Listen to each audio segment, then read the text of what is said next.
Bismillahirrahmanirrahim. Assalamualaikum warahmatullahi wabarakatuh. Jadi seperti yang mana anda baca, tajuk video ni adalah How to study effectively during online class. Jadi dalam video ni saya akan kongsikan sedikit pengalaman saya belajar secara online. Mungkin pengalaman saya ni sikit, tapi saya nak kongsikan mana tahu ada yang bermanfaat kan. Mungkin adik-adik yang sekolah menengah, sekolah rendah lebih lama belajar online daripada saya. Saya belajar online sepanjang SEM 1, kira 6 bulan lah saya dah belajar online.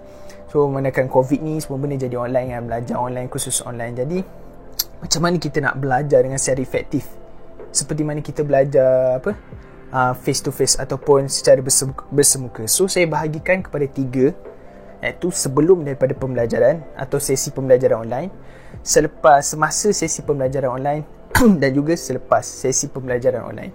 So sebelum, yang pertama, kita kena jadi seorang pelajar yang membaca jadual kita. Bukan setakat membaca, mengambil berat tentang jadual kita. Maksud kita tahu lepas ni kelas apa, hari ni berapa kelas, hari ni pukul berapa cikgu nak ada. Mungkin jadual akan berbeza, jadi kita kena keep update lah dengan jadual semasa supaya kita tak terlepas mana-mana kelas.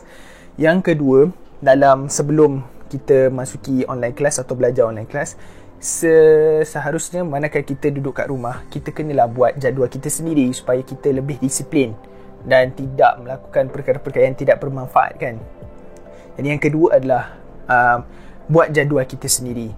Yang ketiga, pastikan kita ni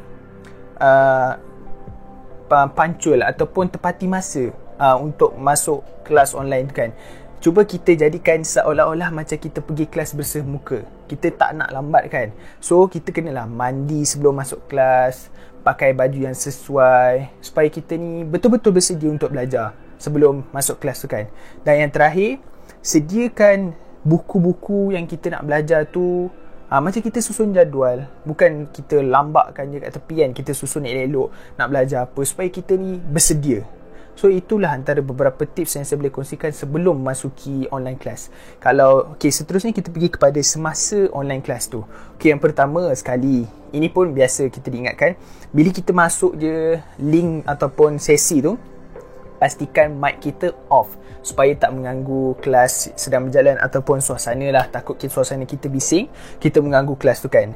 Yang kedua, kita mic phone kita tekan butang silent, lepas tu letak jauh-jauh supaya kita ni kalau guna phone tak apalah, kalau guna laptop letak jauh-jauh phone tu supaya kita tak terganggu daripada notification yang masuk tu kan. Boleh distract kita belajar ataupun boleh mengganggu konsentrasi kita belajar. Itu yang kedua.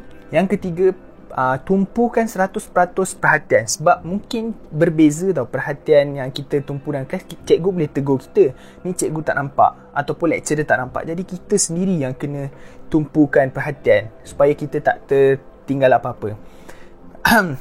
Seterusnya, kalau ada soalan, jangan takut untuk tanya. Saya yakin guru-guru atau lecturer mesti akan bagi peluang untuk kita tanya. Ataupun kalau mungkin waktu tu kita tak ada soalan, kita simpan soalan tu, bila kita tengah buat latihan ke, kita tanya WhatsApp guru-guru dengan cara yang sebaiknya lah. Dan yang terakhir, ketika kelas, jangan lupa untuk catat semua perkara yang cikgu atau lecturer pun cakap, supaya kita tak terlepas poin-poin penting ataupun hint-hint untuk peperiksaan.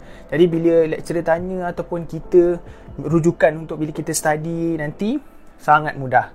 So itulah antara tips untuk ketika semasa kelas online berjalan. Dan yang terakhir adalah selepas kelas online itu habis. So yang pertama adalah bunyi macam selalu, tapi benda ni sangat penting tau, iaitu buat nota. Buat nota ni ikutlah kreativiti korang sendiri yang kenal diri sendiri. Macam mana nota yang kita senang nak faham. Mungkin ada orang tulis satu perkataan, dia dah faham kan, dia dah ingat. Mungkin orang kena warna-warni, bentuk, digital. Manfaatkan semua alatan yang ada lah.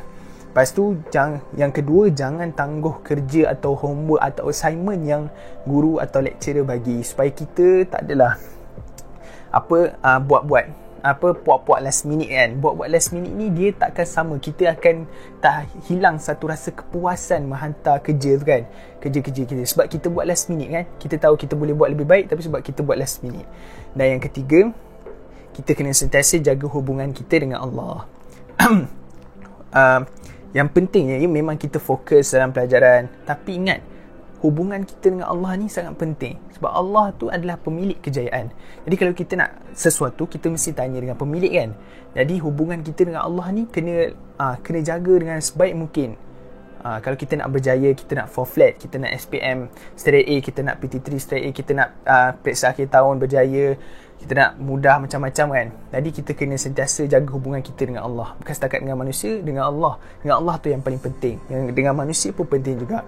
Dan yang terakhir, cadangan saya, kita selalulah PM atau personal message lecturer atau guru-guru kita kalau ada soalan kan. Tapi ingat, kalau nak PM lecturer atau guru ni, kita kenalah dengan penuh beradab. Macam waktu yang sesuai. Janganlah kalau Sabtu Ahad tu, kalau tak ada keperluan sangat soalan tu, tak perlulah ganggu masa lecturer atau guru kita dengan keluarga kan. Ataupun janganlah PM time malam-malam, tak baguslah. Jadi itulah yang saya boleh kongsikan sebelum, semasa dan juga selepas kelas online. Jadi kesimpulannya, kita khusus ni semualah message untuk saya diri sendiri dan semua pelajar-pelajar di luar sana, jadikan COVID-19 ni sebagai satu batu loncatan untuk kita betulkan diri kita, atau kita memperbaiki diri kita, mendevelopkan disiplin dalam diri kita. Lepas tu jangan jadikan COVID-19 ni sebagai alasan untuk kita tidak berjaya. Ya, memang kita mungkin ada segelintir daripada yang di luar sana ada masalah internet. Masa tu kalau ada yang ada masalah yang tak boleh dielakkan, tak boleh lah. Tapi kalau ada masalah yang macam berkaitan dengan diri kita, malas, jangan jadikan, ataupun banyak kat rumah bising lah, jangan jadikan alasan untuk kita COVID-19 ni sebagai alasan kita tidak berjaya. InsyaAllah ada jalan. Lepas tu, dan yang terakhir, always keep positive thoughts in your mind. Always. So ni kalau macam COVID datang ni, kita sentiasa positif. Mesti ada hikmah, mesti ada perkara yang kita boleh buat untuk berjaya, sama seperti kita bersemuka. Jadi itulah perkongsian saya tentang macam mana kita, how to study effectively during online class. Jadi saya harap apa yang saya kongsikan ni bermanfaat. Bolehlah share kepada rakan-rakan yang lain. Sekian saja. Assalamualaikum warahmatullahi wabarakatuh. Semoga bermanfaat.